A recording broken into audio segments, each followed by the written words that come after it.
இருக்கிறையும் அந்த அளவுக்கு ஈஸியா இருக்கும். ஸோ ஒரு ஐடியா குடுக்குறேன் பாருங்க. ஆ காட் இன்வெர்ஸ் இங்க டான் இருக்குது. அப்ப நம்ம வந்து டானா டான் இன்வெர்ஸ் மாத்துனா நம்மளுக்கு ரிசல்ட் கிடைக்கும். சரிங்களா? அப்ப இது எல்லா டேர்மும் நம்ம டானுக்கு மாத்தணும். டான் இன்வெர்ஸ் மாத்தணும். அப்ப காட் இன்வெர்ஸ் வந்து டான் இன்வெர்ஸா மாத்தணும் என்ன ஃபார்முலான்னா, டான் இன்வெர்ஸா என்ன கிடைக்கும்? 1/x. அப்ப என்ன sir. கிடைக்கும்னா, டான் இன்வெர்ஸா 3/2 வந்து ரெசிப்ரோக்கலா போட்டு 2/3. அப்ப இந்த வேல்யூ எப்படி எழுதலாம்? இந்த வேல்யூ ஈக்குவலா tan இன்வெர்ஸ் ஆஃப் 2/3ன்னு எழுதலாம். சரிங்களா? Sir. அதே மாதிரி sin இன்வெர்ஸ் வந்து tan இன்வெர்ஸா மாத்தணும் ஒரு ஐடியா குடுத்திருப்பேன். அதுக்கு என்ன ஃபார்முலா சொன்னீங்கன்னா உங்களுக்கு வொர்க் முடிஞ்சது. sin இன்வெர்ஸ் என்ன பண்ணுவோம்? Sin inverse so 2 tan A. நான் ரைட் ஆங்கிள் ட்ரையாங்கிள் போட்டு சொல்லி கொடுத்திருப்பேன். அது போட்டேன்னு உனக்கு ஆன்சர் வராது. ரைட் ஆங்கிள் ட்ரையாங்கிள் போட்டு இது என்னது? Sir. ஹைபோதினியூஸ் வந்து 5, ஆப்போசிட் வந்து 3. அப்ப 25 - 9 வந்து அப்ப இது வந்து 4. கரெக்ட்டுங்களா? அப்ப tan இன்வெர்ஸ் வந்து Sir. இது என்ன கிடைக்கும்னா 3/4 வரும். சரிங்களா? Okay, sir. இது புரிஞ்சுதா? புரியலையா? புரிஞ்சிருச்சு சார். இங்க வந்து நம்ம இது வந்து ஆப்போசிட், இது வந்து ஆப்போசிட், இது வந்து ஹைபோதினியூஸ். சரிங்களா? Yes sir. ஹைபோதினியூஸ் வேல்யூ வந்து 5, ஆப்போசிட் வேல்யூ வந்து 3. அப்ப என்னது? பித்தகோரஸ் தியரம் அப்ளை பண்ணும்போது 25 - 9 வந்து 16. அப்ப ரூட் எடுத்தீங்கன்னா 4. அப்ப 4 வந்தது. அப்ப sin இன்வெர்ஸ் பதிலா என்ன பண்ணலாம்? tan இன்வெர்ஸ் ஆஃப் 3/4ன்னு எழுதலாம். கரெக்ட்டாமா? Okay sir. அப்ப என்ன கிடைக்குது நம்மளுக்கு? tan inverse of 3/4 plus tan inverse of 2/3. இதுல ஏதாச்சும் டவுட் இருந்தா சொல்லுங்க எக்ஸ்பிளைன் பண்றேன். No sir. அப்ப tan inverse of x plus tan inverse of y க்கு என்ன ஃபார்முலா கொடுத்தோம் பாருங்க. tan inverse of x plus tan inverse of y. Sir. tan inverse of x, tan inverse of y. So tan inverse of a bracket a minus b divided by 1 minus a into b.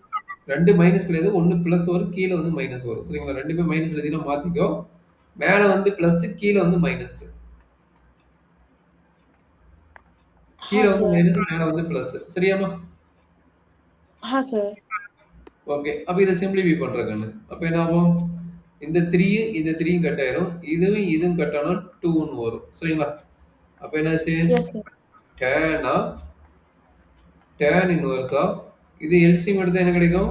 4 12. 3 × 3 9 plus 2 × 4 வந்து 8 divided by இங்க என்ன கிடைக்கும்? 1 - 1/2. 1 - 1/2 வந்து 1/2. சரியாமா? Sir.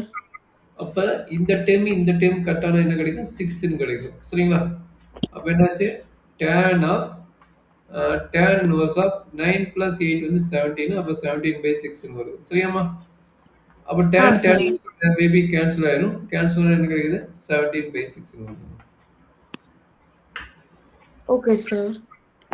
சரி, energy doubt இருந்தா கேளுங்க. அப்ப இந்த மாதிரி வந்ததுன்னா நம்ம வந்து ஃபங்க்ஷனை மாத்தி நம்ம கம்ப்ளீட் பண்ணி போடணும். சரிங்களா? ஸோ கொஞ்சம் கேர்ஃபுல்லா பார்த்துங்க. எனர்ஜி டவுட் இருந்தா கேளுங்க.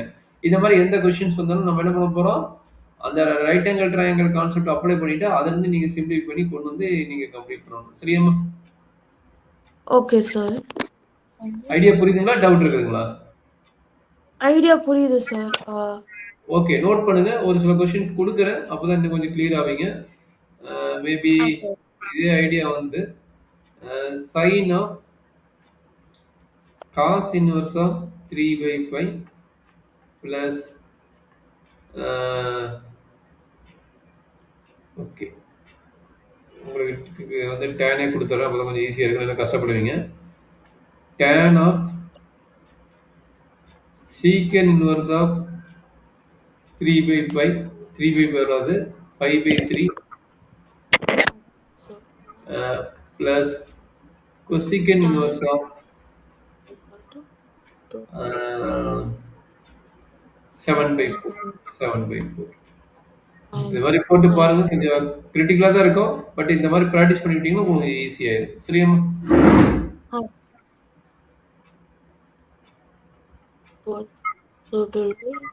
ஃபர்ஸ்ட் இந்த ப்ராப்ளத்தை நீ கிளியரா போட்டுக்க. அது ஹோம்வொர்க் பண்ணு. இது கிளியரா போட்டு